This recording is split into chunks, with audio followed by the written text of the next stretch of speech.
Hello friends, good morning everyone and welcome to in my YouTube channel Ujjwal Drishti. दोस्तों, today we start new syllabus रासायनिक अभिक्रिया एवं समीकरण। दोस्तों, आज का टॉपिक है उपचयन। तो आज हम बात करने वाले हैं उपचयन पर। अगर दोस्तों आप हमारे चैनल पर नए हैं तो चैनल को लाइक सब्सक्राइब कर दीजिए और बेल आइकन को प्रेस कर दीजिए जिससे आपको आगे आने वाली नोटिफिकेशन मिलती रहे। तो अब हम टॉपिक पर बात करते हैं उपचयन पर। तो उपचयन की परिभाषा है, एक छोटी सी परिभाषा है। वे रासायनिक अभिक्रियाएं जिसमें ऑक्सीजन का तो योग होता है और हाइड्रोजन का ह्रास होता है उपचयन कहलाती है। वे रासायनिक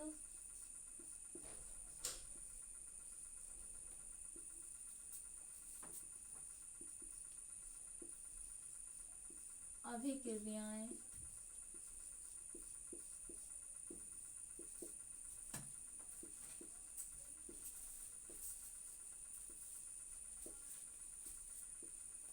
जिनमें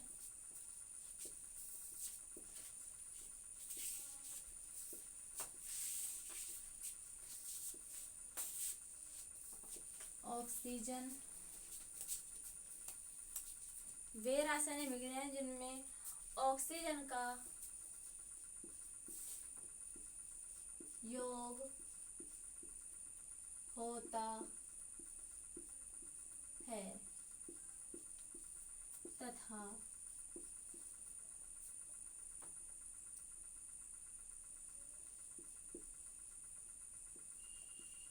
हाइड्रोजन का ह्रास होता है।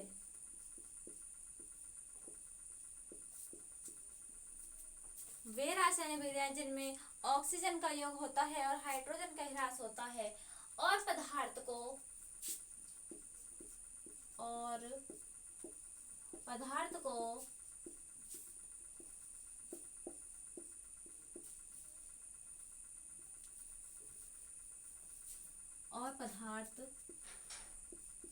इलेक्ट्रॉन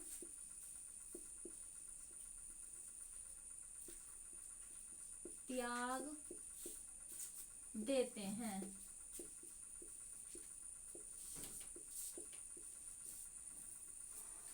उपचयन की परिभाषा है, एक बार फिर से पढ़ लेते हैं।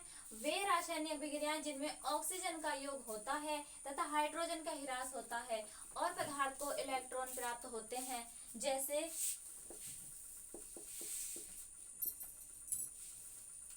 Cu प्लस O2,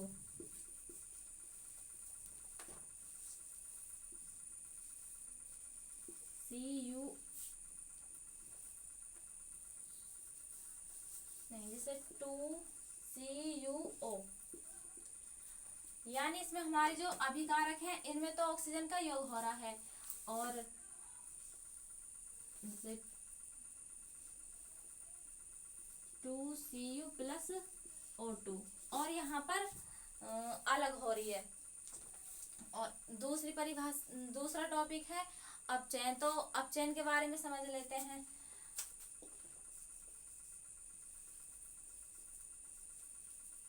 अपचयन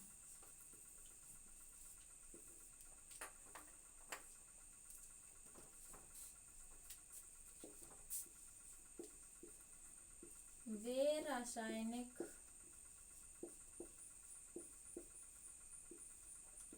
अभिक्रियाएं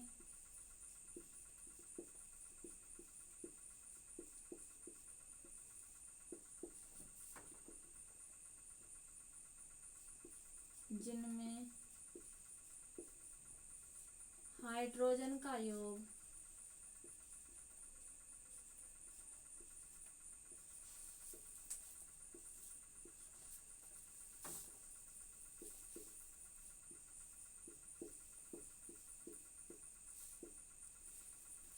तथा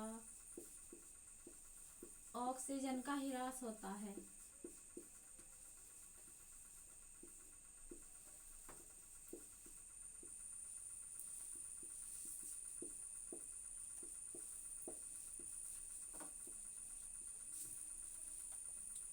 तथा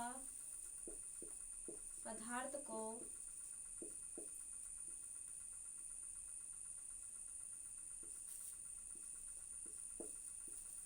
इलेक्ट्रॉन प्राप्त होते हैं।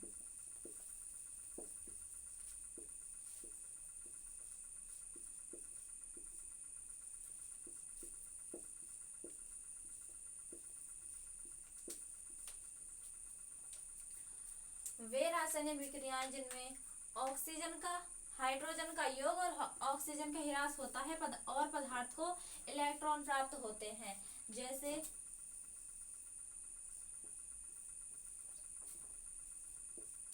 2Cu plus H2।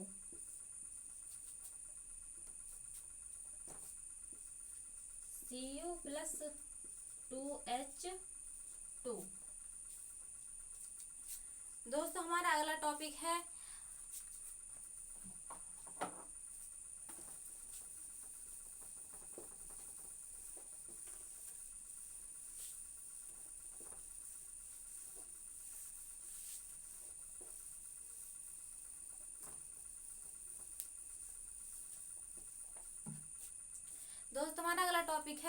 ऑक्सीकरण, वो ऊष्मा शोषी।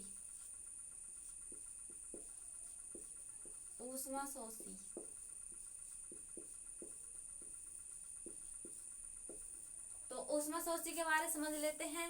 इसकी परिभाषा क्या है? वे रासायनिक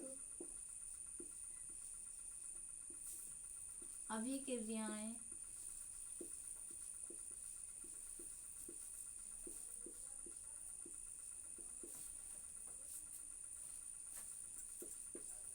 जिनमें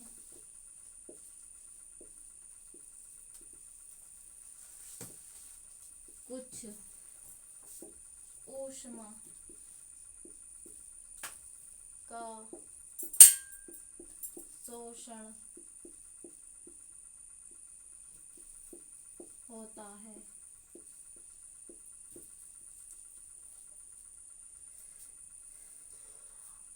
वे रासायनिक विक्रिया जिनमें कुछ ऊष्मा का शोषण होता है ऊष्मा शोषक विक्रिया कहलाती है।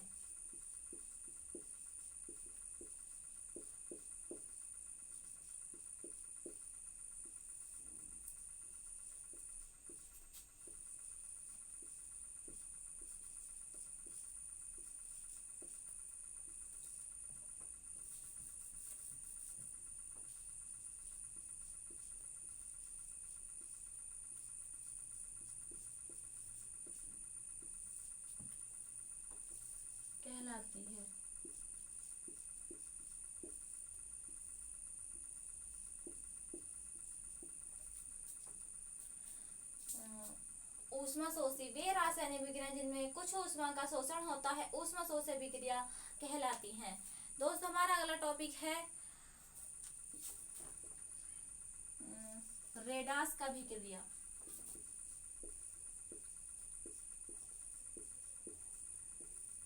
रेडास अभिक्रिया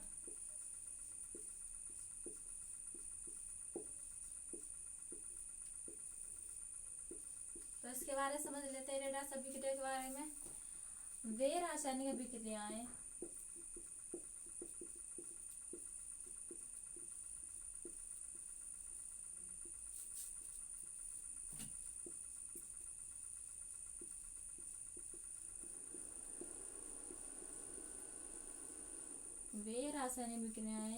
जिनमें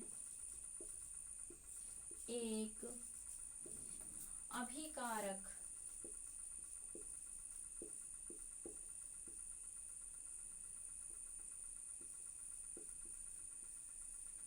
वे रासायनिक अभिक्रिया जिनमें एक अभिकारक का अपचयन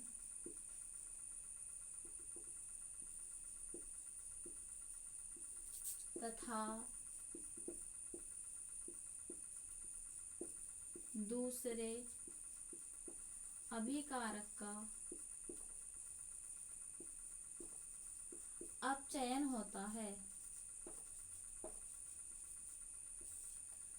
वे रासायनिक अभिक्रियाएं जिनमें एक अभिकारक का अपचयन तथा दूसरे अभिकारक का उपचयन होता है रेडास अभिक्रिया कहलाती हैं।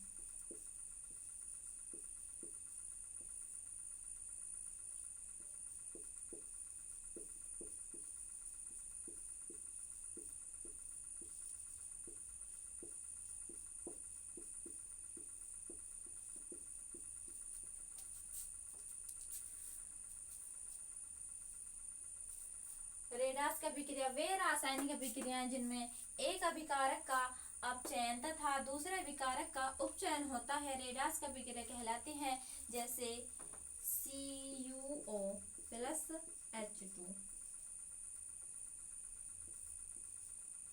तो ये हो जाएगा Cu प्लस H2O। एक अभिकारक का तो अपचयन, इसका और इसका तो अपचयन, उपचयन, इसका और इसका अपचयन। तो एक बार फिर से पढ़ लेते हैं। रेडास अभिक्रिया वे रासायनिक अभिक्रिया जिनमें एक अभिकारक का अपचयन तथा दूसरे अभिकारक का उपचयन होता है रेडास अभिक्रिया कहलाती हैं। जैसे CuO प्लस H2 और Cu प्लस H2O, तो CuO प्लस CO का तो होगा अपचयन और H2 प्लस H2O का होगा अपचयन। और अगला टॉपिक है हमारा संक्षारण।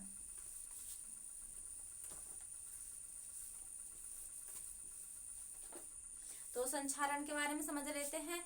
संक्षारण की परिभाषा है कि जब कोई वस्तु अम्ल और नमी के संपर्क में आती है तो वह संक्षारित हो जाती है। जैसे लोहा है, अगर लोहे को बारिश में रख दें तो उसके ऊपर भूरी परत चढ़ जाती है। तो संक्षारण के बारे में समझ लेते हैं।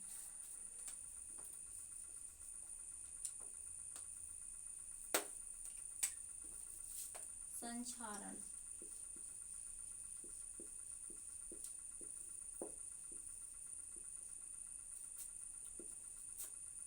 जब कोई वस्तु अम्ल व नमी के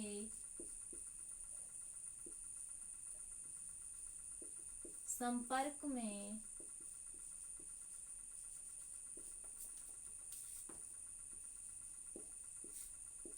आती है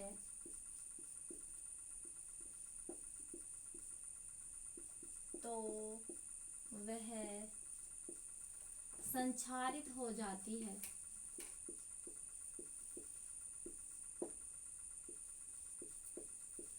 जब कोई वस्तु अम्ल नमी के संपर्क में आती है तो वह संक्षारित हो जाती है। इस अभिक्रिया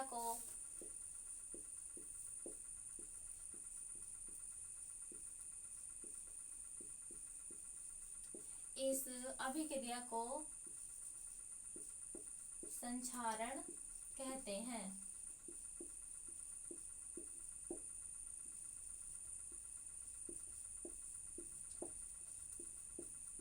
जैसे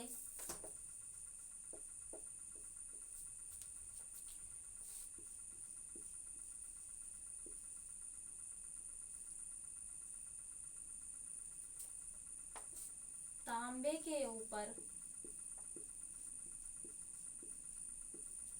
हरी परत चढ़ना,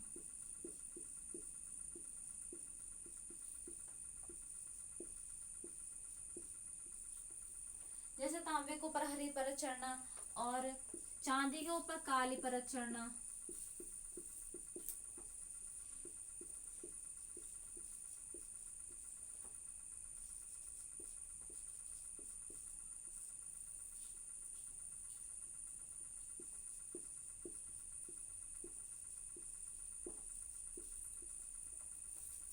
तो संक्षारण की एक और परिभाषा और पढ़ लेते हैं। जब कोई वस्तु अम्ल व नमी के संपर्क में आती है तो वह संचारित हो जाती है। इस अभिक्रिया को संक्षारण कहते हैं। जैसे तांबे के ऊपर हरी परत चढ़ना और चांदी के ऊपर काली परत चढ़ना। दोस्तों हमारा अगला टॉपिक है विकृत गंधिता। तो विकृत गंधिता के बारे में समझ लेते हैं।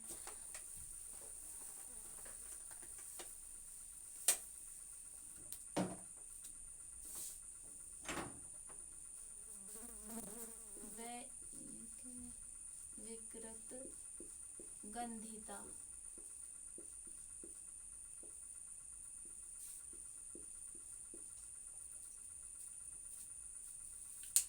तो विकृत गंधिता के बारे में समझ लेते हैं।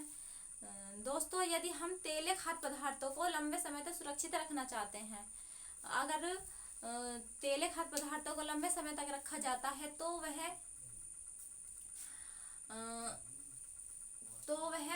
उसमें उपचयन की कमी उपचयन की वजह से वो बेकार हो जाती हैं। इसलिए उसको उपचयन से बचाने के लिए उनके अंदर ऑक्सीकारक पदार्थ मिलाए जाते हैं। जैसे एक बार समझ लेते हैं।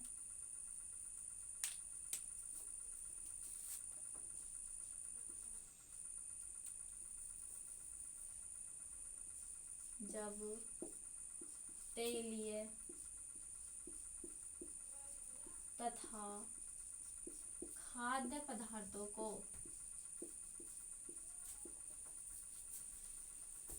तेल तथा वसायुक्त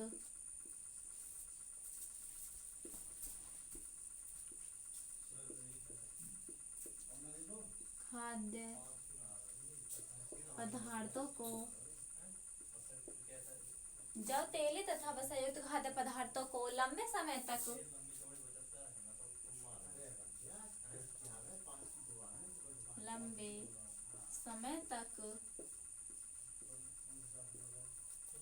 रखा जाता है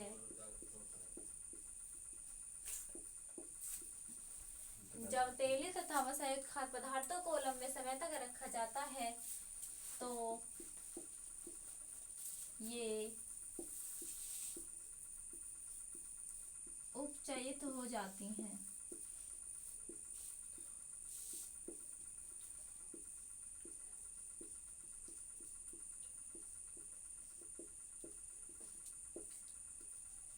इनको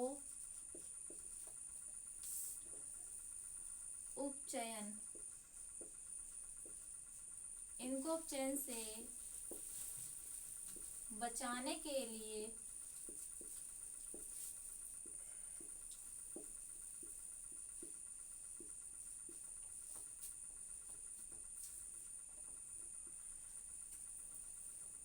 इनमें ऑक्सीकारक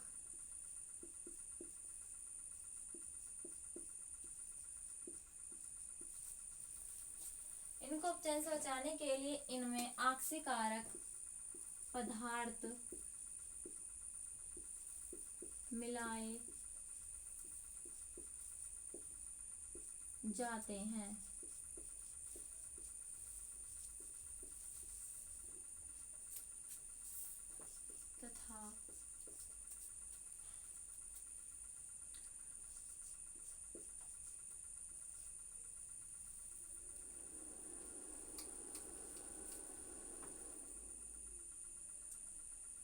तथा इनको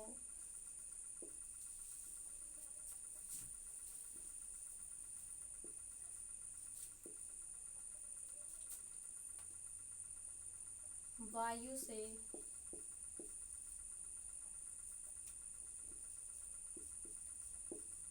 बचाने के लिए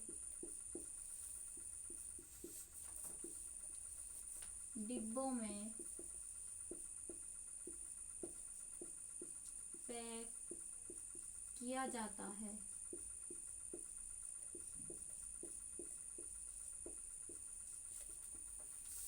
जिससे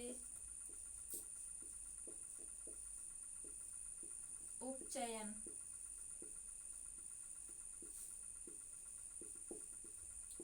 गति धीमी हो जाती है।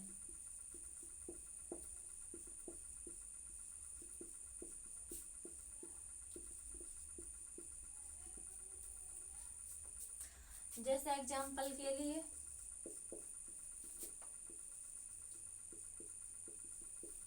चिप्स की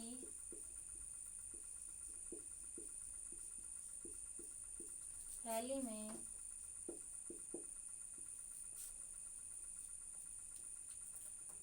चिप्स को उपचयन से बचाने के लिए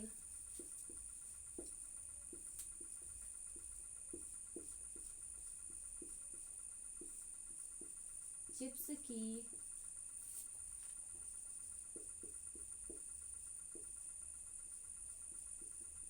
थैली में नाइट्रोजन गैस भरी जाती है।